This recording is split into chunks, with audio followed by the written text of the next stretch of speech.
कक्षा 8 विषय गणित प्रश्नावली 2.2 की बात कर रहे हैं। क्वेश्चन नंबर 11 तक हमने बात कर ली थी। क्वेश्चन नंबर 12, 15 वर्ष बाद रवि की आयु उसकी वर्तमान आयु से 4 गुनी हो जाएगी तो रवि की वर्तमान आयु ज्ञात कीजिए। क्वेश्चन में कहा गया 15 वर्ष बाद, कितने वर्ष बाद? 15 वर्ष बाद रवि की जो आयु है उसकी वर्तमान आयु है उसकी 4 गुना हो जाएगी। जो वर्तमान आयु है उसकी 4 गुना हो जाएगी तो वर्तमान आयु क्या होगी? तो सबसे पहले लिखेंगे माना रवि की आयु, वर्तमान आयु क्या हमने मानी थी? x मान ली है वर्तमान आयु। तो 15 वर्ष बाद, 15 वर्ष बाद में रवि की आयु क्या होगी? x plus 15। अब लिखेंगे प्रश्न अनुसार, प्रश्न में क्या दे रखा है कि 15 वर्ष बाद रवि की आयु, 15 वर्ष बाद रवि की आयु क्या थी? x प्लस 15 है, ठीक है। तो उसकी वर्तमान आयु, वर्तमान में आयु कितनी है? x है। x की कितने गुना हो जाएगी? 4 गुना। तो हमने यहाँ लिख दी x की 4 गुना, मतलब वर्तमान आयु की 4 गुना किसके बराबर है? रवि के 15 वर्ष के बाद की आयु के बराबर है। दोनों बराबर लिख दी। तो x को 4 से गुना किया, 4x बराबर x प्लस 15। तो ये x इधर आएगा तो माइनस का हो जाएगा। 4x में से x गया, कितना बचा? 3x बराबर 15। अब 3 का भाग देंगे 15 में तो कितना आएगा? 5। तो रवि की वर्तमान आयु क्या हो जाएगी? 5 वर्ष। इसी प्रकार क्वेश्चन नंबर 13, एक परिमेय संख्या, इसने कहा परिमेय संख्या को 5/2 से गुणा कर 2/3 जोड़ने पर -7/12 प्राप्त होता है तो संख्या क्या होगी? इसने कहा कोई संख्या है उसको 5/2 से गुणा करेंगे, फिर उसमें हम 2/3 जोड़ेंगे तो वो संख्या क्या प्राप्त हो जाएगी? -7/12 प्राप्त हो जाएगी। परिमेय संख्या तो हम जानते हैं जिसे p/q के रूप में लिख सकते हैं और हर में क्या नहीं होना चाहिए? शून्य नहीं होना चाहिए। माना वह परिमेय संख्या x है। अब इसने कहा है x को किससे गुणा करना है? 5/2 से, तो हमने 5/2 से गुणा कर दिया। फिर जोड़ना कितना है?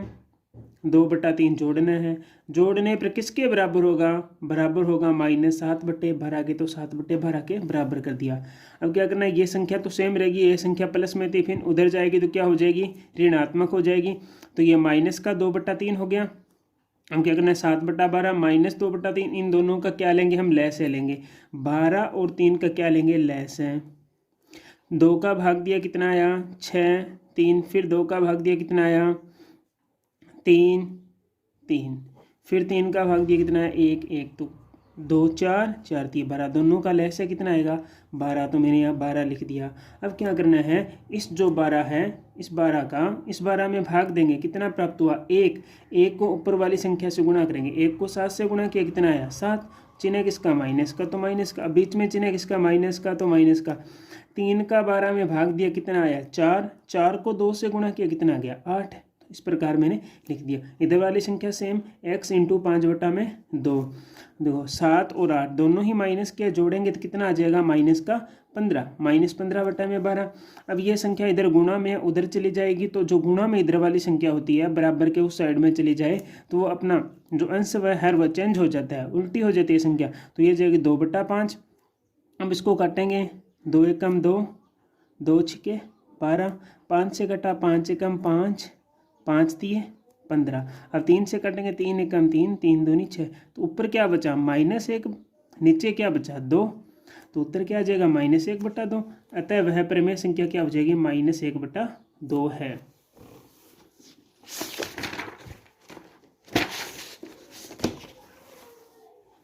क्वेश्चन नंबर 14,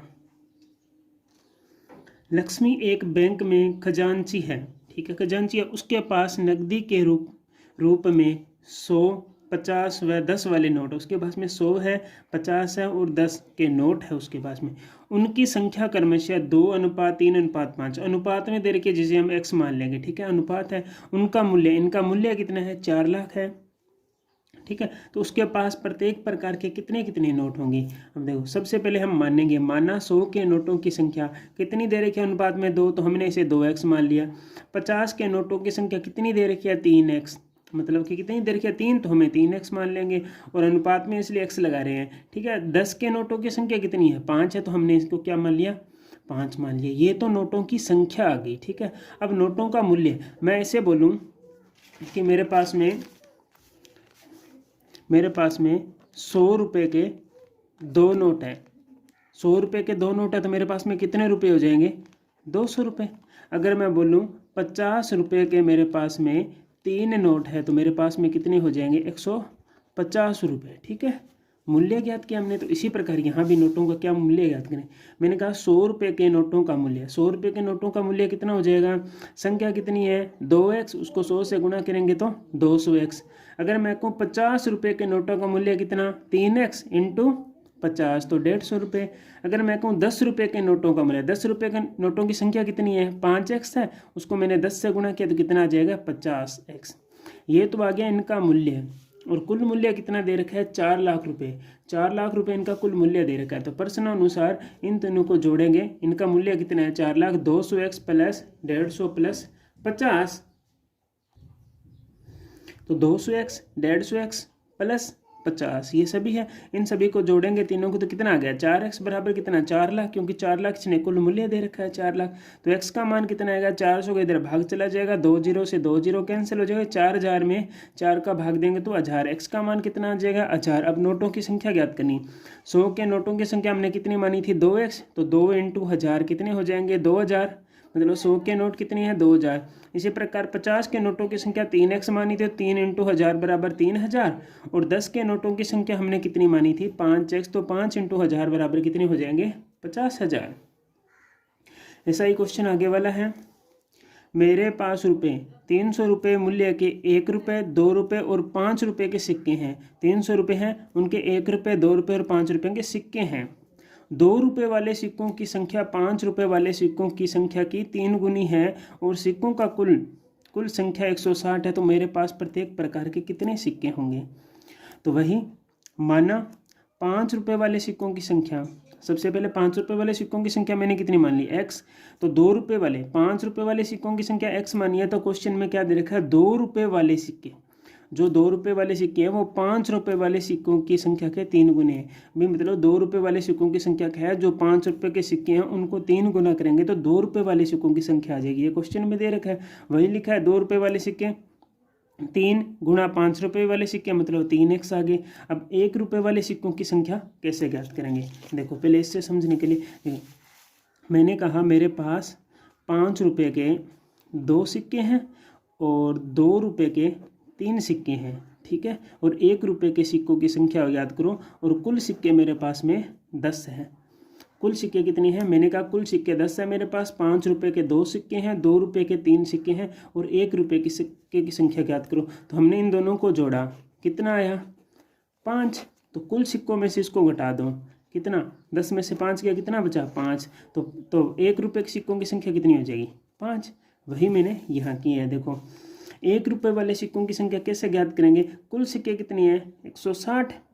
160 में से इन दोनों को घटाएंगे x और 3x, दोनों को जोड़ेंगे तो 4x मैंने घटा दिया। अब वही पहले मूल्य ज्ञात किया था पहले वाले क्वेश्चन में, उसी प्रकार 5 रुपये के सिक्कों का मूल्य, 5 रुपये के सिक्कों का मूल्य कैसे कहते हैं 5 इंटू x, सिक्कों की संख्या, सिक्कों की संख्या x थी तो 5 से गुणा किया 5x। 2 रुपये वाले सिक्कों की संख्या कितनी थी 3 को 2 से गुणा किया तो 6x मूल्य आ गए। 1 रुपये वाले सिक्कों का मूल्य कैसे ज्ञात करेंगे, सिक्कों की संख्या कितनी है 160 माइनस 4x गुणा 1 रुपये, मतलब 1 रुपये वाले सिक्के तो गुणा करेंगे तो 160 माइनस 4x। अब क्वेश्चन में इनका मूल्य कितना दे रखा है 300 रुपये, तो 300 के बराबर रख देंगे।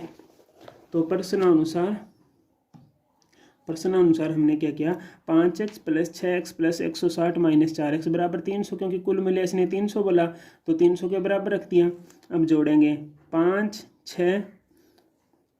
और 6 कितने हो गए 11x प्लस वालों को जोड़ दिया, ये माइनस का था यहाँ लिख दिया, 160 यहाँ प्लस का था इधर जाएगा तो किसका हो जाएगा माइनस का हो जाएगा। तो 300 में से 160 गए, हमारे पास में कितना बचा 140, तो 140 बच गया। 11 में से 4 गए, कितने बचे 7x, तो बराबर 140। तो x बराबर कितना 140 बटा में 7 बराबर 20, तो x का मान हमारे पास में 20 आ गया। तो 5 रुपये वाले सिक्कों की संख्या हमने कितनी मानी थी x, और x का मान कितना है 20, तो 20 आ गए। 2 रुपये वाले सिक्के हमने कितने माने थे 3x, तो 3 इंटू 20 बराबर कितना आ गए 60। 1 रुपये वाले सिक्के कितने माने थे 160 माइनस 4x, तो 160 माइनस 4 इंटू एक्स का मान 20 है, तो 160 माइनस 4 को 20 से गुणा करेंगे 80, तो 160 में से 80 घटाए तो कितने बचे 80, तो 80 आ जाएंगे। क्वेश्चन नंबर 16, एक निबंध प्रतियोगिता में आयोजकों ने तय किया कि प्रत्येक विजेता को 100 रुपये, विजेता है उसको 100 रुपये और विजेता को छोड़कर प्रत्येक प्रतिभागी को 25 रुपये पुरस्कार रूप में दिए जाएंगे। विजेता है उसे तो 100 रुपये देंगे और जो अन्य प्रतिभागी हैं उनको 25 रुपये देंगे, ठीक है। यदि पुरस्कार में बांटी गई राशि कितनी रुपये राशि 3000 रुपये बांटी थी, 3000 रुपये, तो कुल प्रतिभागी जिन्होंने भाग लिया था विजेता और अन्य वो सारे कितने हैं 63 है। तो विजेताओं की संख्या ज्ञात करो। तो माना विजेताओं की संख्या, माना हमने विजेता कितने माने, विजेता की संख्या पूछी तो विजेता x मान लिया। शेष प्रतिभागी कैसे ज्ञात करेंगे, कुल में से जो कुल प्रतिभागी थे उनमें से विजेता को घटा दो, शेष आ जाएंगे तो 63 माइनस x, ठीक है।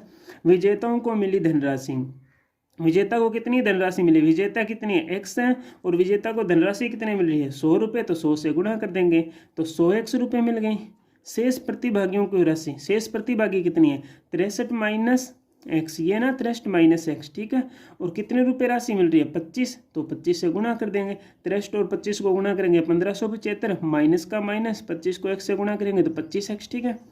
अब प्रश्नानुसार, प्रश्न में क्या दे रखा है, पुरस्कार में बांटी गई राशि 3000 रुपये है। जो ये राशि है दोनों की राशि है कुल मिलाकर कितनी है 3000 रुपये है। तो हम इन दोनों को जोड़ेंगे और 3000 के बराबर रख देंगे। तो यही क्या 100x प्लस 1575 माइनस 25 बराबर कितना 3000। तो 100 में से 25 गए कितने बचे 75, ये 1575 इधर चले जाएंगे तो माइनस के हो जाएंगे। 3000 में से 1575 गए तो 1425 बचे। तो 75x बराबर कितने 1425, तो x बराबर कितने 1425 बटा में 75, 1425 में 75 का भाग देंगे तो कितना आएगा 19 आएगा, जो कि किसका मान है x का मान है। और x क्या है विजेताओं की संख्या। यही हमें पूछी थी क्वेश्चन में कि विजेताओं की संख्या कितनी है। तो विजेताओं की संख्या हम बताएंगे कि विजेताओं की संख्या कितनी है 19 है। वीडियो अगर अच्छा लगे तो इसको लाइक करें और चैनल को सब्सक्राइब करें।